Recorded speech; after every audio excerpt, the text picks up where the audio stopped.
In 2020, we started production in a new state-of-the-art hydrogenation facility at our site in Lessines, Belgium.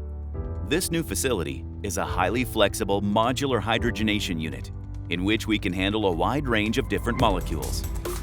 The unit comprised 4 skid-mounted systems, a high-performance hydrogenation reactor module, a catalyst preparation system, a heating-cooling skid, and a scrubber system. This modular hydrogenation unit was engineered together with EKATO, and it was fabricated and tested at their first-class facilities in Germany before the modules arrived at our site.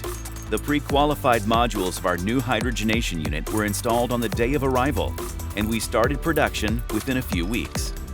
Benechim completed the project from concept engineering to startup in only 12 months, and therefore successfully met the expectation of our client.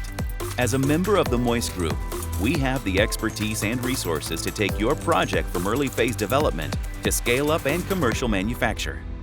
We continuously install new developed products and processes to add more value to the projects of our clients in the pharmaceutical industry.